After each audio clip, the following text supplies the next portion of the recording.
So I'm here for a couple of reasons, and the reason I have this outfit is for KTVZ this morning I wore it because we're trying to promote the 250th celebration here in Redmond. On your tables you have a flyer.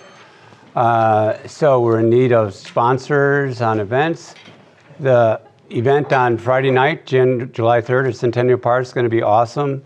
If you've been to the police night out in Centennial Park, it'll be somewhat similar to that, but I think even hopefully better. And on the parade, obviously the city and those people who are putting this together want to work closely with Kiwanis on the parade. I've talked to the Sharon about getting at least one high school band to be in the parade, because usually they don't do July 4th since it's in the summertime. RPAs might be interested in doing a skit from Hamilton, doing 1776, the song, on July 3rd. So there's a lot of possibilities out there. We're also raising money to have bigger fireworks at the fairgrounds. As you know, they have a new director. We're going to be talking with him about allowing people to park at the fairgrounds this year. And so we may be putting up some money for cleanup the next day to help the fairgrounds out. But those are all things that we're working on for the 250th celebration. There's going to be, I think next week, a spot on the city website for the celebration. So if you want more information, feel free to do that. Heather Casaro and Chuck Arnold are kind of leading up from the city staff. So feel free to contact them as well. I promised them I would not give out their cell number, but they are at City Hall. The second thing I wanted to do today was just talk about kind of short-term and long-term things that are happening in Redmond and maybe what could happen in the future. And I'll start with water. Does anyone have a rough guess of how much water the city uses every year? Every year. A lot less now that the high school's got turf fields. Good point. But so 2.3 billion gallons a year. Oh, wow.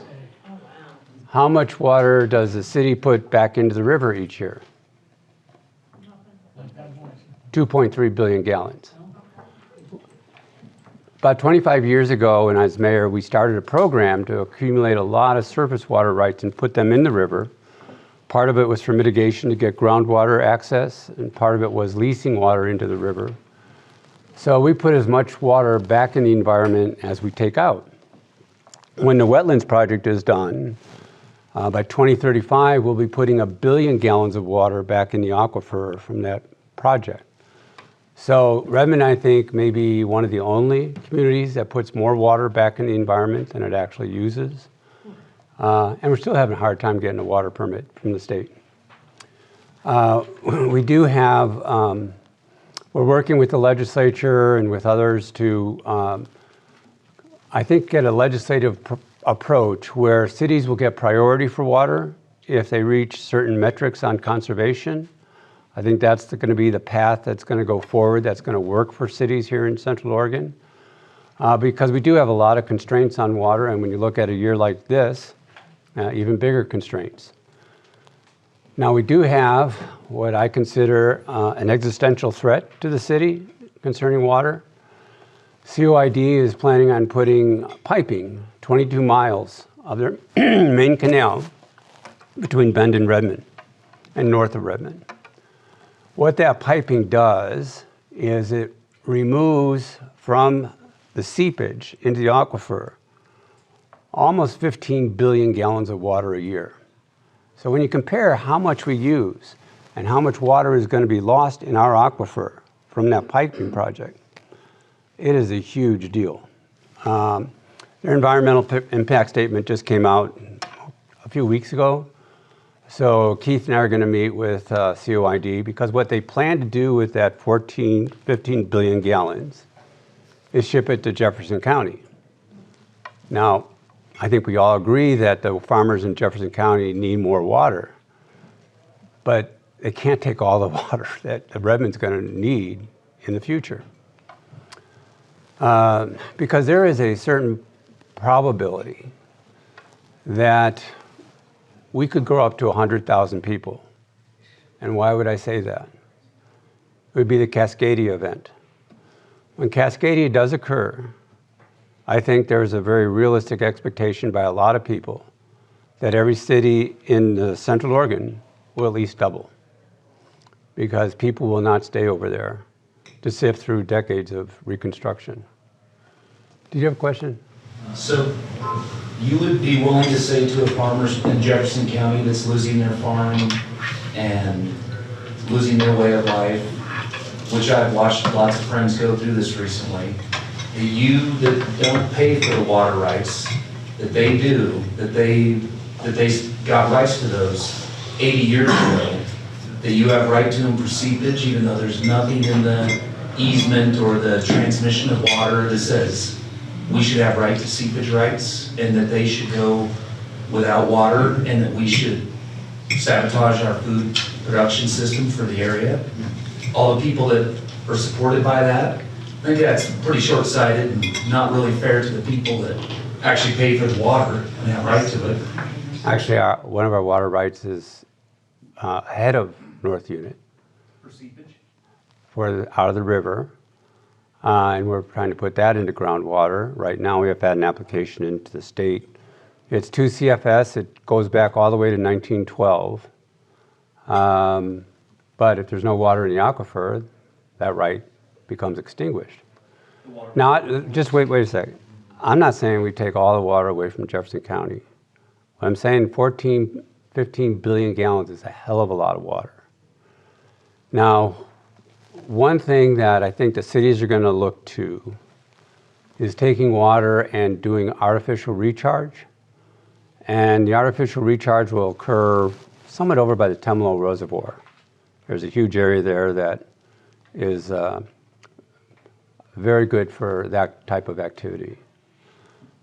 But what you're saying is illustrative of a lot of the problems in this basin, because water has been over-allocated between a number of interests: environmental, irrigation, cities. Cities are the smallest user of water in the basin.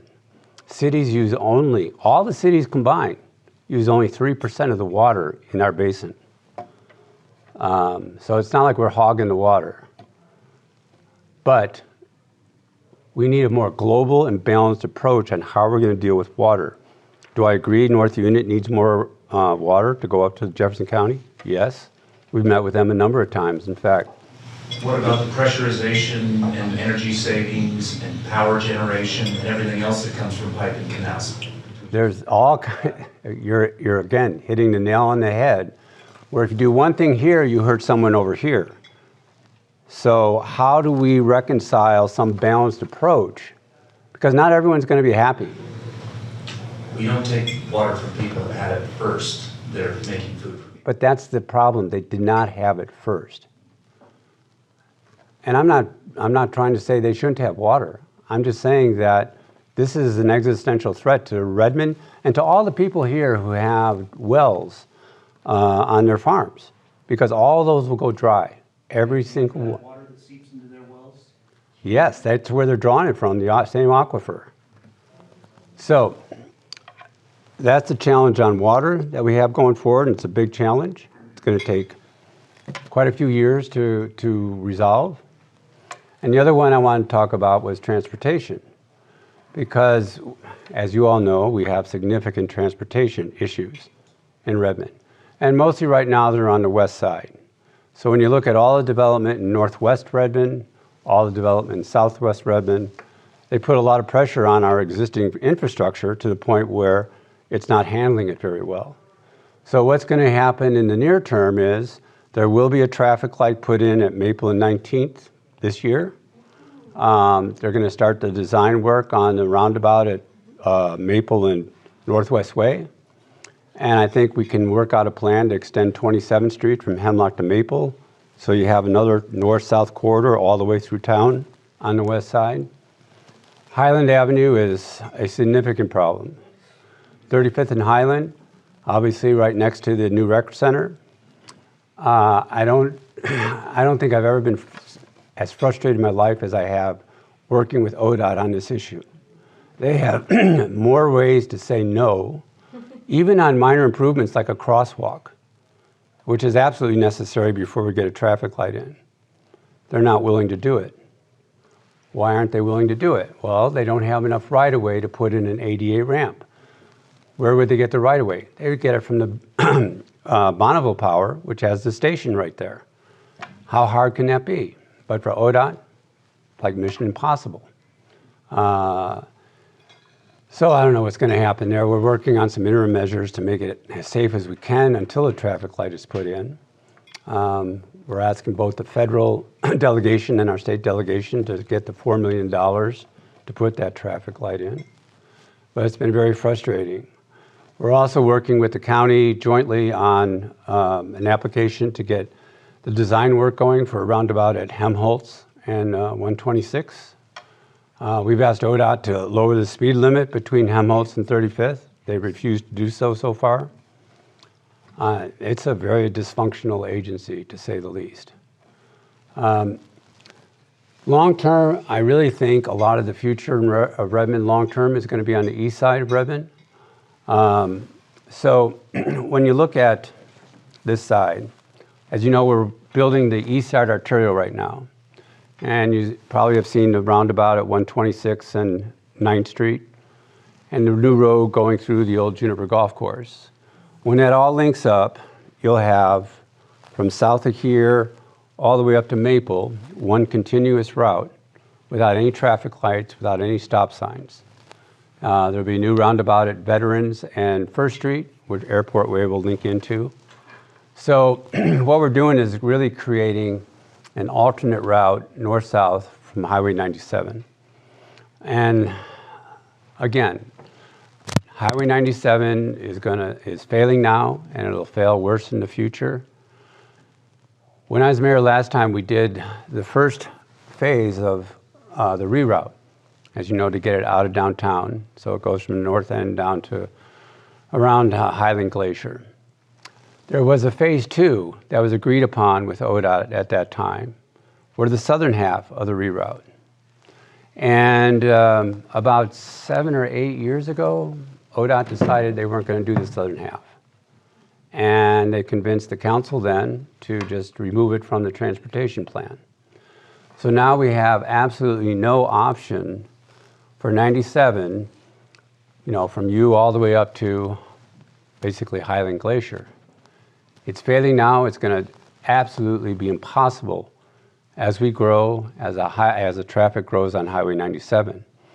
That's part of the reason that spurred this east side alternative, because a long-range plan is to have 19th Street go down past Juniper here into that large lot industrial, and then to build a southern interchange that will connect with the intersection at Canal and Helmholtz. Okay, so a little bit south, but as growth goes, this will be the southern, I'll call it part of the Beltway for Redmond. That Beltway on the east side obviously is Airport Way, and then up 9th Street all the way up, hopefully, to O'Neill Junction. And then on the west side, it's really going to be Helmholtz, and then up here it's going to cut over to O'Neill Junction. Many of you may have seen that we had a development in Northwest Redmond that is going to build Purcell from Northwest Way all the way up almost to the edge of the canyon. So in the future, what we would have to do is kind of build a bridge over the street that comes in from Purcell into like where the old sewer plant is, and then connect it up into Rimrock, or I mean to O'Neill Junction. So what you'll have is basically a circle, like kind of like Eugene, as a beltway, because 97 will not function. Super long range, when we are 100,000 people, one of two things is going to have to happen. Either the railroad moves east of town or 97 moves east of town, because this cannot work for a community that size. Now, I'm sure everyone in this room will be probably long gone by the time it hits that population. But I guarantee you, if Cascadia hits during our lifetimes or your kids' lifetime, everything's off the table. Everything will change dramatically, because we will get thousands and thousands of people from the coast and from the valley coming to Central Oregon very quickly. So I've asked the governor's office and the Department of Land Conservation and Water Resources, how do you plan for something like that? We can't wait till the crisis occurs and then try and figure it out. So we have to think outside the box, because everyone in Salem loves little boxes that we have to operate in. But where do we fit all these people? Now, one thing that we've worked on is a master plan for about 1,200 acres up here. Maybe it's even farther over. Oh yeah, it's all this whole stretch right here. It's in the urban reserve. It's owned by the county. And a couple friends, Hayden Watson and Chuck Kuhn, put up $70,000 to do an initial master plan on that. The master plan was presented to the council and the board of commissioners about a week ago or so. It is a great opportunity because not only will you have an integrated community of 15 to 20,000 people with schools, parks, commercial activity, it'll be owned by Deschutes County, and that master plan will be guaranteed because it is in public ownership.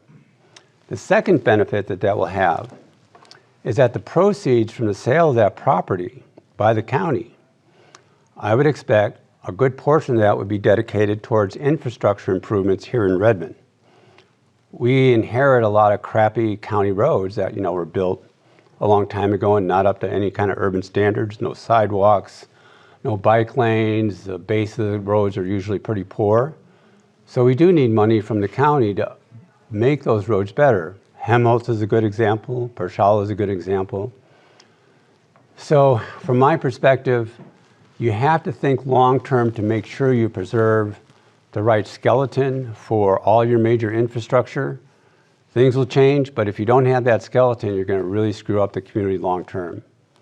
I think this community, above any other I've ever seen, has the willpower, the community input to make that happen. So we're working on a lot of short-term problems right in front of us that you can see on the west side, but I think long-term, a lot of development should be on the east side to balance out the community so people just don't have to drive on Highland, on Maple, on Reservoir Drive to get into town, go through town to get over here, because over the next 20 years, there'll be 10,000 more jobs over here. So it's a lot of interesting problems, a lot of interesting challenges, but also a lot of great solutions. Yeah. You mentioned Helmholtz as part of the western side of a circle, the particular circle. Right after I bought the car I have now, I was at the Helmholtz and highway coming in from Sisters there. When a 2-ton truck ran broadside of another big truck, and I was the third car back and I got hit by the car in front of me. The policeman I talked to while everything was being settled said there's an accident at that intersection weekly. Yeah. That was 5 years ago. I may add on to that. Am I interrupting? I'm sorry. Well, I just want to add that if we're talking about getting something built, how long has it been taking yet? At 31st Street and that highway, Highland, when nothing is, to my knowledge, I've read, is being addressed at Helmholtz, because Highland is out there, it's what, a state highway?